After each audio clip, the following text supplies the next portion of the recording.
ભારતમાં એવા ઘણા લોકો છે જેઓ તેમના નામની પાછળ યાદવ લખે છે, એટલે કે તેઓ પોતાને યદુવંશી કહે છે। તો મિત્રો, હવે સવાલ એ થાય છે કે ભગવાન શ્રી કૃષ્ણના વંશજો મહાભારત કાળમાં જ નાશ પામ્યા હતા, તો આજના યાદવો કોણ છે? તેઓ ક્યાંથી આવ્યા હતા? મિત્રો, તમે પણ જાણવા માગો છો ને? તો ધ્યાનથી આ વિડીયો અંત સુધી જરૂર જુઓ। શરૂઆત કરીએ તે પહેલાં એક લાઈક જરૂર કરજો।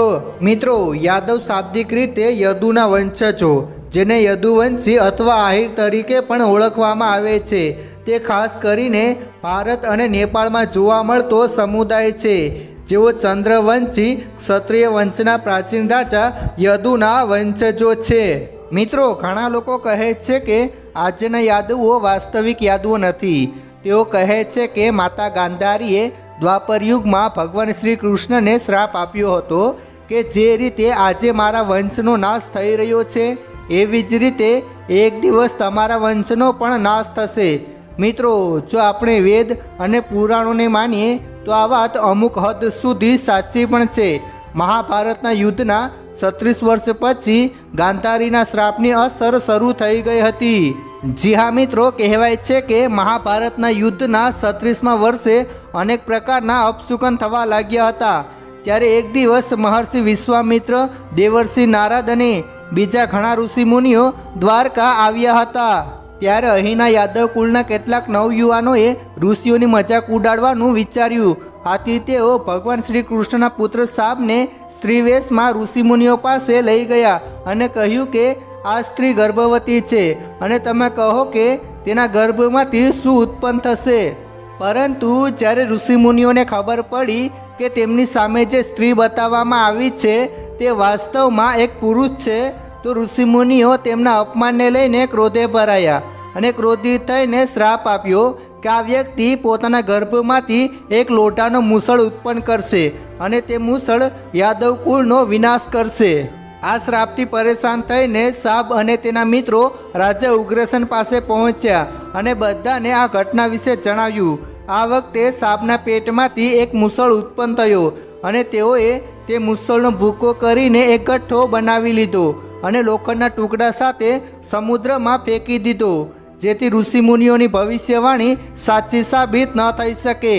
પરંતુ મિત્રો, કહેવાય છે ને કે જે થવાનું છે તે થઈને જ રહે છે। એવી જ રીતે એક માછલી આ લોખંડનો ટુકડો ગળી જાય છે અને મૂછળનો ગઠ્ઠો મોજા સાથે દરિયા કિનારે આવી જાય છે। થોડા દિવસો પછી તે મૂછળ એક અલગ પ્રકારના ઘાસના રૂપમાં તૈયાર થઈ જાય છે। બીજી બાજુ કેટલાક માછીમારો એક માછલી પકડે છે। જ્યારે તેનું પેટ ખોલે છે ત્યારે તેની અંદરથી લોખંડનો ટુકડો મળે છે અને જરા નામનો પીલ તેને પોતાના બાણ પર ચડાવે છે। બીજી બાજુ ભગવાન શ્રી કૃષ્ણ બધું જાણતા હતા, તેથી તેમણે બધા યાદવોને યાત્રા કરવા માટે મોકલી દીધા। પરંતુ અચાનક તેમની વચ્ચે યુદ્ધ શરૂ થયું।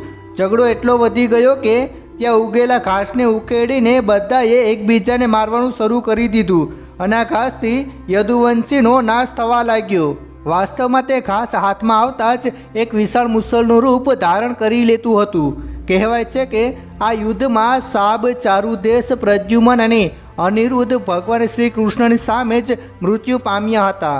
અંતે 3 લોકો જ જીવિત બચ્યા હતા: ભગવાન શ્રી કૃષ્ણ, બલરામ અને તેમના એક સહયોગી। ભગવાન શ્રી કૃષ્ણએ તેમના ત્રીજા મિત્રને કહ્યું કે તમે જલ્દી હસ્તિનાપુર જાઓ અને અર્જુનને આખી ઘટના વિશે કહો, જેથી અર્જુન અહીં આવે અને અમારી મહિલાઓને સુરક્ષિત રીતે હસ્તિનાપુર લઈ જઈ શકે।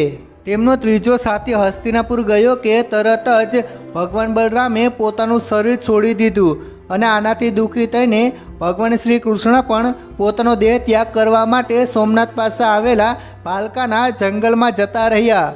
જંગલમાં એક ભીલ શિકાર કરવા માટે આવે છે અને ભગવાન શ્રી કૃષ્ણના પગને હરણ સમજીને તીર ચલાવે છે અને તે તીર ભગવાન શ્રી કૃષ્ણના પગમાં વાગે છે અને તે પણ પોતાના ધામમાં જતા રહે છે। પરંતુ મિત્રો, હવે સવાલ એ થાય છે કે મહાયુદ્ધમાં સમગ્ર યદુવંશનો નાશ થયો હતો, તો આજના યાદવો કોણ છે? વાસ્તવમાં ગાંધારી અને ઋષિના શ્રાપને કારણે ભગવાન શ્રી કૃષ્ણના વંશજો ખોટા માર્ગે ચાલ્યા ગયા હતા, જેમ કે દારૂ પીવો, સ્ત્રીઓનું સન્માન ન કરવું, સ્ત્રી સાથે સંબંધ રાખવો, એકબીજા સાથે લડવું વગેરે. આ બધું જોઈને ભગવાન શ્રી કૃષ્ણએ વિચાર્યું કે જો તે રહેશે તો કલયુગનો અંત ચોક્કસથી કરશે. તેથી ભગવાન શ્રી કૃષ્ણએ માત્ર અને માત્ર પોતાના વંશનો જ નાશ કર્યો હતો. માતા ગાંધારીના શ્રાપથી સમગ્ર યદુવંશનો નાશ નહોતો થયો, પરંતુ તેમણે શ્રાપ આપ્યો હતો કે માત્ર ભગવાન શ્રી કૃષ્ણ અને તેમના વંશનો જ નાશ થાય.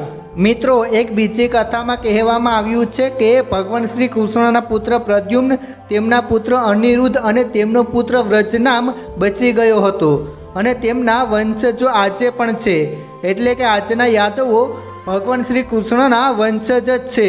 મિત્રો, તમે આ બાબતે શું કહેવા માંગો છો? નીચે કમેન્ટ જરૂર કરજો. ધન્યવાદ.